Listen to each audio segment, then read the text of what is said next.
আসসালামু আলাইকুম সবাইকে, আশা করি সবাই ভালো আছেন। আজকের ভিডিওতে আমরা ইউটিউব স্টুডিও নিয়ে আলোচনা করব।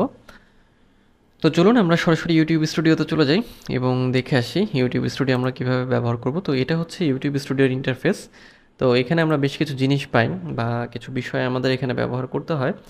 আর স্টুডিও সম্পর্কে যদি আমরা বলি যে ইউটিউব স্টুডিওটা হচ্ছে এমন একটা জায়গা বা এমন একটা সেটিংস যে জায়গাতে হচ্ছে যে যারা ক্রিয়েটর আছে বা ইউটিউবে মানে ইউটিউবের জন্য ভিডিও তৈরি করে তাদেরকে হচ্ছে যে তাদের চ্যানেলগুলোকে ম্যানেজ করার জন্য, তাদের চ্যানেলের অ্যানালিটিক্স দেখার জন্য, অডিয়েন্সের সাথে কানেক্ট হওয়ার জন্য, তাদের কন্টেন্টকে বা চ্যানেলকে অপটিমাইজ করার জন্য যে একটা জায়গা বা যে সেকশন দেওয়া হয়েছে সেটাই ইউটিউব স্টুডিও। তো ইউটিউব স্টুডিওতে আমরা আসলে কী কী পাই বা ইউটিউব স্টুডিওতে কী মানে ফিচার রয়েছে বা মূল কোন কোন বৈশিষ্ট্য রয়েছে, এখানে আমরা যেটা পাই সেটা হচ্ছে আমরা একটা ড্যাশবোর্ড পাই।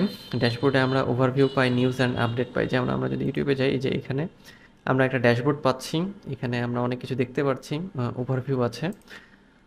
এখানে বিভিন্ন রকমের আপডেট থাকে, বিভিন্ন রকমের নিউজ থাকে, যেটা ইউটিউব দিয়ে থাকে। এরপরে আমরা কন্টেন্ট ম্যানেজ করতে পারি স্টুডিও থেকে। যেমন এখানে আমরা ভিডিওগুলোকে বা প্লেলিস্ট পাই, লাইভ স্ট্রিম দেখতে পারি, হ্যাঁ, সেগুলোকে আমরা এসইও করতে পারি, অপটিমাইজ করতে পারি। আর অ্যানালিটিক্সে আমরা পাই ওভারভিউ পাই, আর রিচ, এঙ্গেজমেন্ট, অডিয়েন্স, রেভিনিউ। আর কমেন্টস অ্যান্ড কমিউনিটি আছে, মানে কমেন্ট সেকশনে।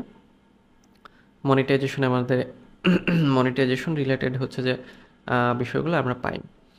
আর কাস্টমাইজেশনে আমরা চ্যানেলের লেআউট, যেটা আমরা দেখেছি, ব্র্যান্ডিং, বেসিক ইনফো, এগুলো পাই। আর সেটিংসের মধ্যে হচ্ছে যে বেশ কিছু সেটিংস আছে, যেমন হচ্ছে যে জেনারেল বা channel setting, upload default, permission, community. এটাও আমরা হচ্ছে যে আগের ভিডিওতে হচ্ছে দেখেছি, যেটা হচ্ছে আমাদের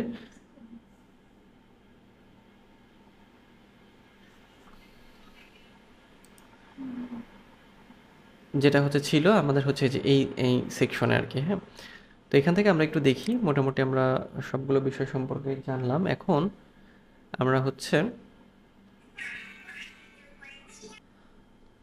তো আমরা এখন ড্যাশবোর্ডে আছি। ড্যাশবোর্ডে আমরা হচ্ছে আমাদের রিসেন্ট যে ভিডিও সেটা সম্পর্কে জানতে পারি। এখানে এখানে আমাদের ভিডিওর সম্পর্কে যাবতীয় ডিটেলস দেখাবে। আর কন্টেন্টে আমরা আমাদের কন্টেন্টগুলো এখানে পাবো। যেমন আমরা এরকমভাবে কন্টেন্টগুলোকে পাই, এই যে সিরিয়ালি থাকে। আর হচ্ছে এখানে ভিডিও আছে, এখানে shorts, live, playlist, podcast, promotion. যখন আপনি এগুলো আপলোড করবেন সিরিয়ালি, এগুলো এখানে দেখবেন। আচ্ছা, অ্যানালিটিক্সে আমরা আমাদের চ্যানেলের অ্যানালিটিক্স দেখতে পাই। এটাকে ফিল্টার করতে পারবেন, মানে লাস্ট 28 দিন, লাস্ট 7 দিন, 90 দিন, এরকম করে করে। আর এখানে আছে ওভারভিউ, কন্টেন্ট, অডিয়েন্স, ইন্সপাইরেশন। ওকে। আর কমেন্টে আপনার কমেন্টগুলো দেখতে পারবেন, যারা কমেন্ট করছে তারা, মানে তাদের ইয়াগুলো। আর সাবটাইটেল যদি অ্যাড করতে চান, ডিলিট করতে চান বা দেখতে চান, এখানে পাবেন।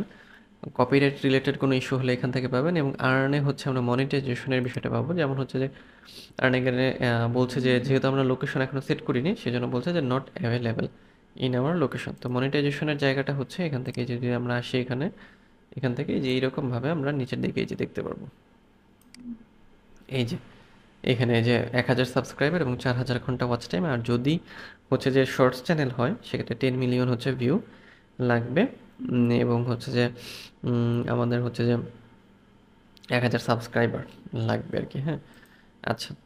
তো এই হচ্ছে ইউটিউব মানে ইউটিউব স্টুডিওর মূল সেটিংসগুলো। কাস্টমাইজেশন আমরা দেখেছি। আর অডিও লাইব্রেরির মধ্যে আপনি বিভিন্ন রকমের অডিও পাবেন, কপিরাইট ফ্রি। যেটা আপনার মানে ইউটিউবে ভিডিও আপলোডের সময় যে মানে কন্টেন্টের জন্য যে অডিও লাগে, সেই অডিওগুলোর জন্য আপনি এটাকে ব্যবহার করতে পারেন। আচ্ছা,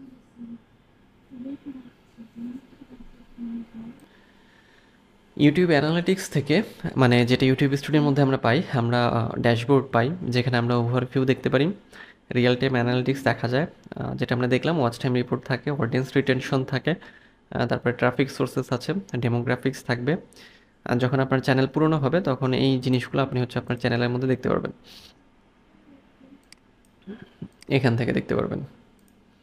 তারপরে হচ্ছে যে এঙ্গেজমেন্ট মেট্রিক্স, মানে লাইক, কমেন্ট এবং শেয়ার, রেভিনিউ রিপোর্টও দেখা যাবে, প্লেব্যাক লোকেশনস এবং ডিভাইস রিপোর্টস, এই সব আপনি অ্যানালিটিক্স থেকে দেখতে পারবেন। ওকে, সো এরপরে আসি আমরা যে ইউটিউবের থাম্বনেইল ক্রিয়েট করা বা থাম্বনেইল জেনারেশনে। তো থাম্বনেইল সম্পর্কে যদি আমরা কথা বলি, সেক্ষেত্রে থাম্বনেইল মানে হচ্ছে যে আমরা যখন ইউটিউবে যাই তখন আমাদের সামনে যে ছবিগুলো আছে এগুলো হচ্ছে এক একটা থাম্বনেইল। তো এই থাম্বনেইলগুলো তৈরি করতে হয় হচ্ছে 1280x720 পিক্সেলের মধ্যে, মানে এই রেজুলেশনে রাখাটাই হচ্ছে বেটার, ইউটিউব থেকে রিকমেন্ডেড। তো থাম্বনেইল যখন আপনি ক্রিয়েট করবেন তখন আপনি অবশ্যই এই রেশিও ব্যবহার করবেন, এবং আপনি চাইলে ক্যানভা ব্যবহার করতে পারেন বা ইলাস্ট্রেটর বা ফটোশপ। এবং এখানে চেষ্টা করবেন সেটা হচ্ছে মানে বোল্ড টেক্সট দেওয়া, ক্লিয়ার, মানে পরিষ্কারভাবে সব কিছু ফুটিয়ে তোলা। তারপরে কন্ট্রাস্টিং কালার ব্যবহার করতে পারেন, চাইলে ফেশিয়াল এক্সপ্রেশন ব্যবহার করতে পারেন যেটা বর্তমানে একটু বেশি চলে। তারপর স্টাইলের মধ্যে একটা কনসিস্টেন্সি রাখতে পারেন, অর্থাৎ একই রকম বা একই ধরনের একটা স্টাইল যেটা আপনার ব্র্যান্ডকে ফোকাস করবে।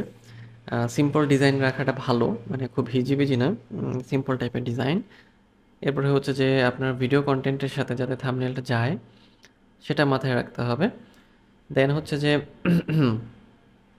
বিভিন্ন রকমের ডিজাইন আপনি টেস্ট করতে পারেন, মানে এক এক সময় এক এক রকমভাবে থাম্বনেল বানিয়ে ট্রাই করে দেখতে পারেন যে কোনটা আসলে ভালো রকম মানে পারফর্ম করছে। ওকে, তো আজকে আমরা যেটা জানলাম সেটা হচ্ছে আমরা থাম্বনেল সম্পর্কে জানলাম এবং একই সাথে স্টুডিও সম্পর্কেও আমরা একটা ধারণা পেলাম। তো নেক্সট ভিডিওতে আমরা ইউটিউবের যে ভিডিও এবং ভিডিও প্রোডাকশন সেই বিষয়ে আলোচনা করব। তো দেখা হচ্ছে নেক্সট ভিডিওতে।